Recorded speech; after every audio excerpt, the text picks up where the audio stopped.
Hi, this is Abigail Benjamin from the Green Catholic. I've been really busy giving a lot of speeches in Wisconsin, in Maryland, and in my home state of West Virginia. And I realized that I totally neglected to update my blog. So if you are new to the Green Catholic and abigailbenjamin.net, welcome. And this is just my little corner to have good, straight environmental news with also Catholic theology. So, long story short, I was invited to participate at the Water Governance Day at the University of Wisconsin Law School, and I attended a faculty discussion. I think there were 4 members of the panel that at the law school that talked about the Flint, Michigan crisis. And I really encourage you to delve in, even if you don't have a scientific background. Flint, Michigan is just like layers upon layers upon layers, and it's very, very important to us people who have young families in our house. So I just wanted to give one simple takeaway from that discussion.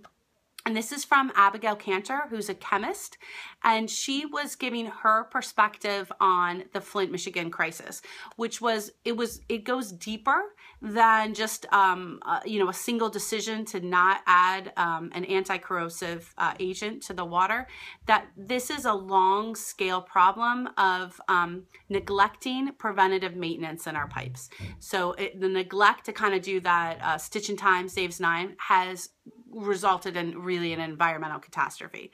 So this is from Abigail Cantor, chemist, and her theory is to have clean water in our homes, we need to have biologically stable water, clean pipes, and then that equals clean water. So I just want to repeat the kind of the formula that's easy to understand but kind of hard to do, which is we need biologically stable water, we need clean pipes, and that'll equal clean tap water in our homes.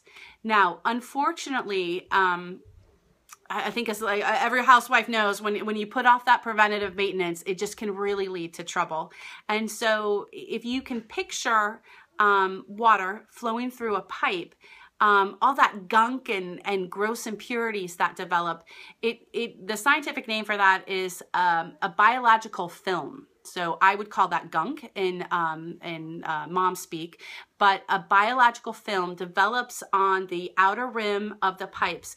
Now, here's the concerning thing for me.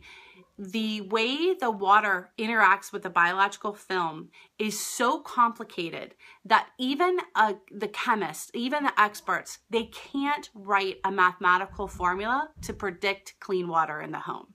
It's a numerous ideas of factors. And so even the experts can't guarantee that they're giving us clean water. So what does that mean? Abigail's idea was that we stop looking at this as different, the way the law does it now, which is we look for lead, we look for copper. Instead we look at this as a system, and the only way to ensure compliance is constant monitoring. So we want to biologically protect the source, we want to make sure we're doing our preventative maintenance to clean those pipes, and then we want to constantly test. And we just want to know that this is a giant system. So what does that mean for the average homeowner? 1, we need to get involved with our local watersheds. And I really want to call out everybody in West Virginia. We are a water producing state. We make the water for 10 million people on the East Coast. So whatever little thing we can do, and I know everybody's stressed with soccer, I'm getting ready for swim team, but carve out a little time so that you can know who's protecting your watershed and ask for just easy, simple things to help them out. So protect the water at the source. The second thing is we need to go to city council meetings. We need to learn how to read that budget. We need to make sure the pipes are clean. And then the last thing is we need to insist on monitoring. We need to do that privately in our own homes, and we also need to make sure that the poor, minority groups, anybody, really everybody needs help getting that monitoring system, because it's not enough to just know that they're doing it at 30 homes in your area every 3 years. This kind of stuff we really need to be on top of. So I felt encouraged that it is definitely possible for us Americans to come together and make sure we have civic engagement and get clean water, but it is going to take work. And my last bit I would just like to leave you with is, go back in time with me, because I'm a historian, and imagine how much work our great-grandmothers had to do to bring us clean water. They usually had to dig a well, they were put their house by a stream, and they were constantly carrying in that water by hand into their home. And so I know that this is a radical change in our generation, that we need to watch the water and we need to monitor the water and we need to make sure our neighbors and our friends have clean water. But just take,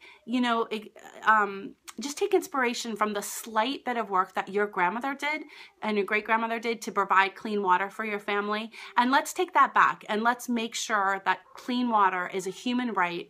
It's something that all Americans deserve. And so I really encourage us to work together to protect clean water. Thank you.